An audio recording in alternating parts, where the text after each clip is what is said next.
America is still fighting two-front war. One is COVID, a number of people are being affected, is increasing day by day, and the death toll is also increasing. Secondly, the riot in the city due to the death of a black man, and it has created a lot of political obstacle and political negative PR for Donald Trump. How Donald Trump will swim across such a crisis is a question to in front of all of us. But he is smart and intelligent, and if any of his opponents believe that these two incidents will cost him a lot in the presidential election, they have mistaken. Trump will win the next election. If this riot is masterminded by his opponents, they have mistaken. Trump is one of the best presidents of America because he knows how to do business, and he knows how to build the industry and how to bring the industries back to America, how to bring more and more employment. So if any opponents believe that Trump will lose the election, they are mistaken. Obviously, he is fighting two-front war, but in the end of the day, he is going to win the election. India-China border dispute still continues in the border of Ladakh. The problem here is that China feels that India is an obstacle for its drive or its motivation or its objective of taking over the world leadership, which has been created by the vacuum of America's departure from the global leadership.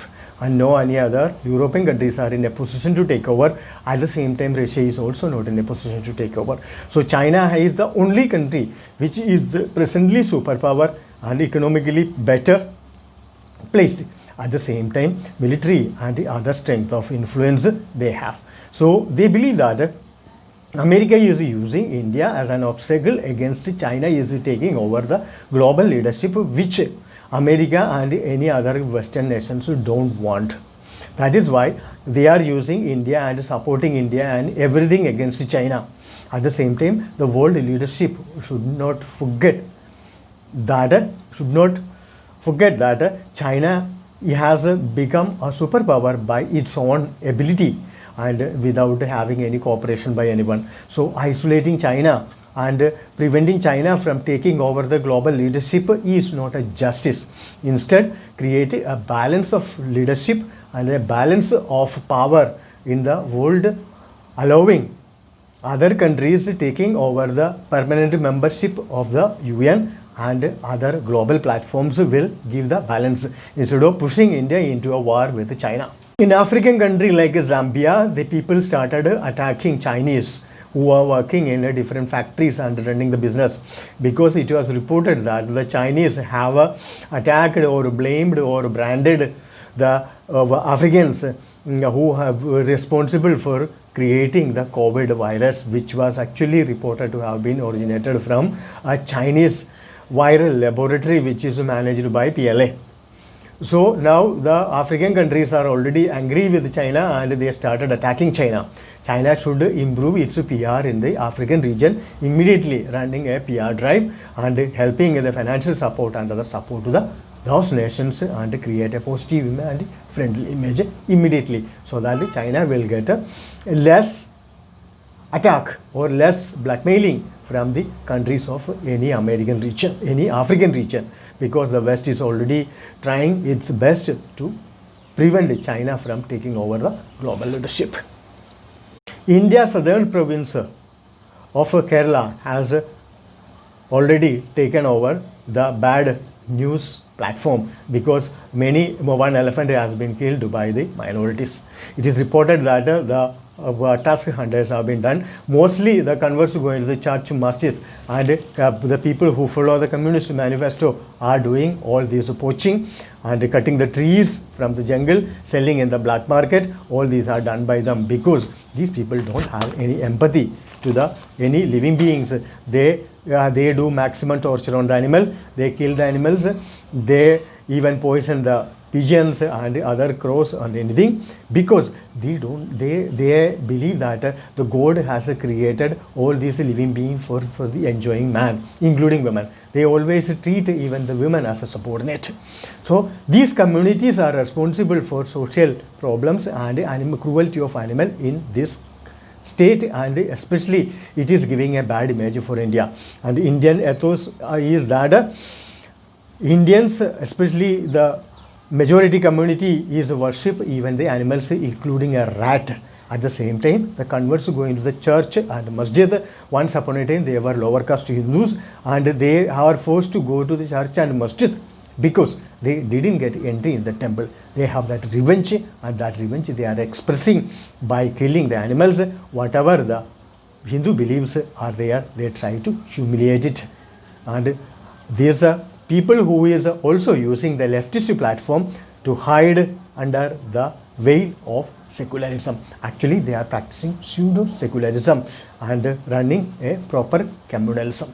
Number 2 is that the reservation based on the religion, which is against the Indian constitution, is still being practiced in India, in Kerala.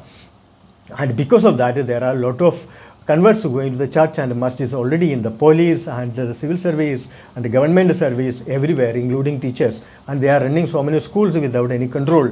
And these platforms and these people are being used by the institutions like church and mosque to control or take over the institutions and control for their benefit, and to achieve their motto of a conversion drive. That is what is costing India a lot, and the time has come to write a new constitution for India, plugging all these loopholes they are misusing.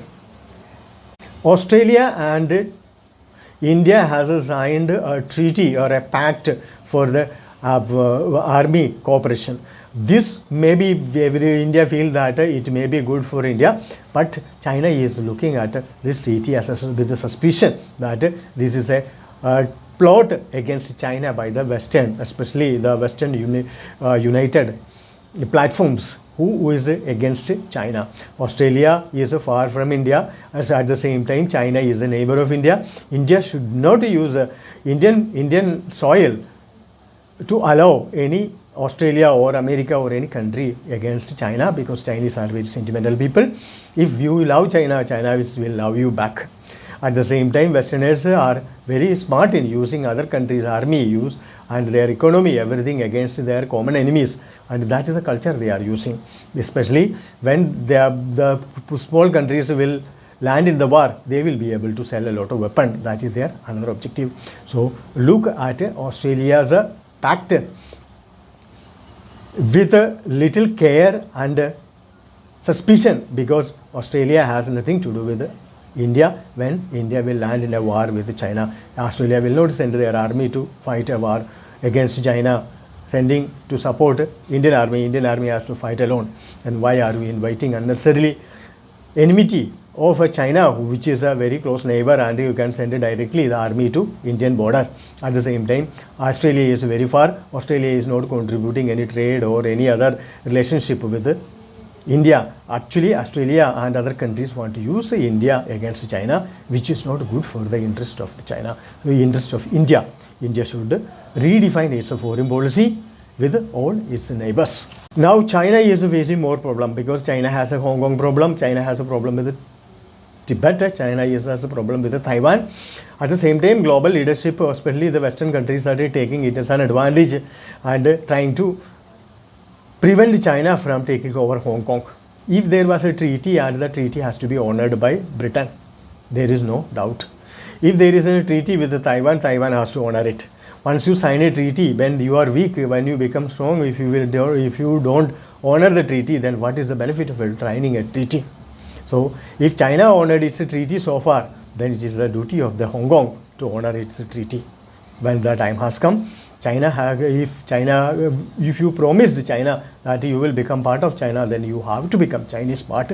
Otherwise, you should have denied it that time when you signed the treaty, which you didn't do. So if the treaty is in favor of China on the paper, then it has to be honored at any cost. Whether China will become superpower, or China is becoming weaker, or China is the source of a coronavirus, that is a different matter. But a treaty is a treaty. It has to be honored at any cost.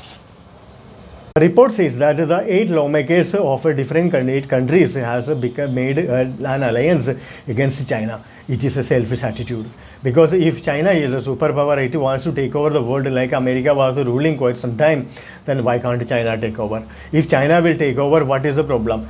Because of the Chinese look like Mongoloids, is it because of that? It is not justice. If China has capability, if China has economy, if there is a vacuum, if there is no one else to take over, someone has to take over that leadership. And if China is the most suitable groom for that, let the marriage take place. In this, there is no second thought. If enemies or the people who are jealous of China, if prevent, then it will become a more global, cause more global crisis. And China has a lot of innovation. China has shown the world all alone it can work. China has shown that how to use the multinational companies of America and other countries to use for their own benefit and build a big nation. All this China can teach the rest of the world, especially the third world countries. So Chinese leadership will not be a threat for the world. Actually, it will be a benefit for the world. Donald Trump again promised that he is going to cut down the troops' presence in Germany, because Germany had to be protected by America or other countries, because after Second World War there is a pact or there is a treaty in which it assured that Japan and Germany could not raise their own army. They could make their support or their protection by helping by the other countries like America. Now America is spending their taxpayers' money to protect Germany. So now America is saying that we will not spend any more money. We want to withdraw our armed forces. So now the time has come for Germany to raise its own force and stand on its own feet. There is nothing wrong to have your own army, because you don't have that history of attacking any country ever since the Second World War. You have proven. So now the time has come for you to produce your own arms, have your own military, have your own fighter jets, so that you will have your own independent policy. It is reported that in Egypt, the girls has been genitals being cut by the religious reason. Parents called the doctors to treat the COVID, and doctor come and cut the genital of the girls, and going, and the girls are under crisis. They have a lot of health problems. And so the Islamic community has become a headache for the world. The time has come to control them, like a more dangerous. Now Islamism has become more dangerous than the COVID, and the time has come to take them and give them a controlled religious freedom. Rest of the religious freedoms to be curtailed, because it is against every form of humanity. It is reported that Iran has denied IAEA.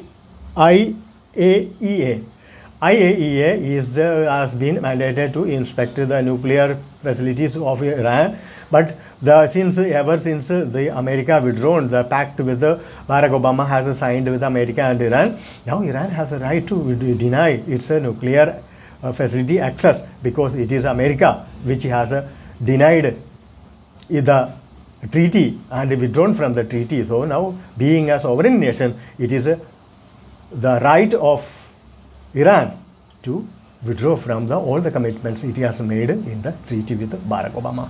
So there is no need of worrying, or there is no need of creating a news out of it. Only some countries can deny, withdraw from the pact, other countries has to obey. That day is over. Every country has equal right on this earth, and everyone has to follow the justice and rule which is essential for the humanity's survival.